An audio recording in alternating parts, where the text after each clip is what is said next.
Hey everyone, this is the Fearless Shaheen. Now, so today we will be discussing how did Orochi become the Shogun of Wano. Now, in the latest chapter 961, we go back in time, 41 years. 41 years ago, we find Orochi looking like a bumbling idiot and working for Yasui and being recently hired by him, as in because Oden, when he first went there, he was like, who's this crazy weirdo? Because there was a puddle in front of it too, and he just jumped over it and told him to go over him, so that he could talk to him, as if trying to see that he's below them or something like that. And Odin called him an idiot, and yes, he was like, "Don't make fun of my servant, man." And so Orochi looked like an idiot. Now you were like, how did he go from that to today's how he is? Well, let's find out. We know that his name, Kurozumi Orochi, means this. Kurozumi means black charcoal. Now, black charcoal in a lot of cultures, especially if you follow Christmas time, charcoal is seen as a depiction of someone that's not naughty or someone that's been bad in the previous year. So it could be that he's actually just, this is a facade, and he's actually cruel, or you could say he's actually hiding his real personality, like Blackbeard was. Now we know that this could be this may be the case, or maybe the case something happens in that 41-year period or 21-year period before he overthrows Oden that that makes him go that bad. That's something he might resent him. Maybe he is someone that is resentful. He keeps grudges. Now I came up with 3 theories to come up with. First of all, we will look at how as a side note, Odin seems to attract women in a lot of crazy way, like Bo Hancock does to men. So it could be that he has her fruit, and how did they get to her? That could be another video. Now, it could be like her family wants to rule Wano, or it could be that either Yasui did something to him, or maybe Odin did something to him or to his ancestors, or someone in his family that really pissed him off. Yasui might be cruel. No, he doesn't look like a cruel person, but he might be really harsh, and he might resent him, and that could be a reason. Because some people are like that. They hold grudges, and they'll do whatever. Now the second could be no. So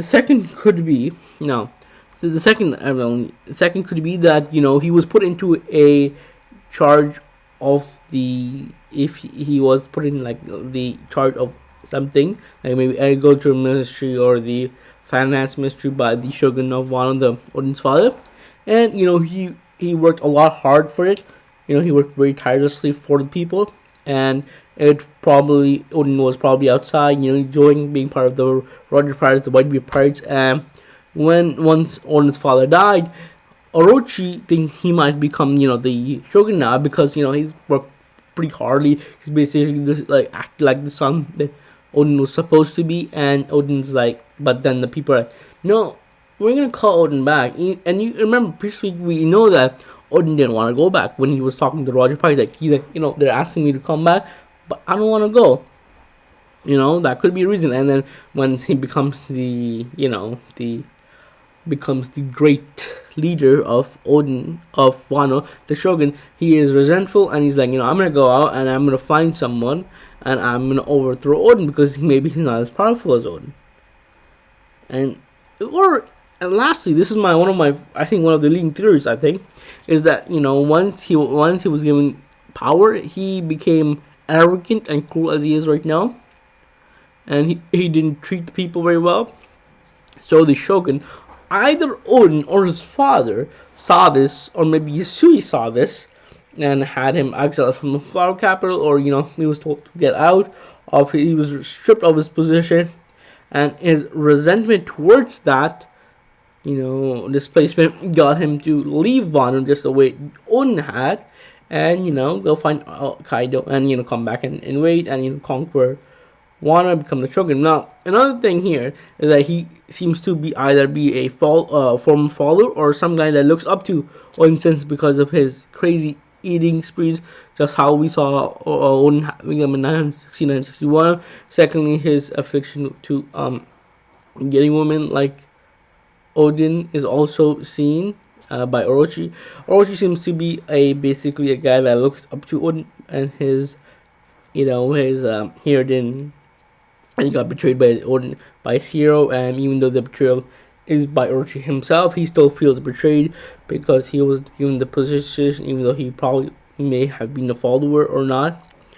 Even though no background has shown him to be a follower of Oden, but another thing, and we don't know who could have happened or something might have happened. Now this is all speculation. We know that we will find out eventually, but this is all I've got so far. I hope you guys liked it. If you like it, please subscribe, like, and share it to someone who might benefit from this. And I hope you have a nice day. I've been having a nice day, making up the theory and talking about it. I hope you also drink your medicine and keep warm. It's getting cold outside if you live in like Canada, US. And have a nice day, and I'll see you tomorrow. Bye bye.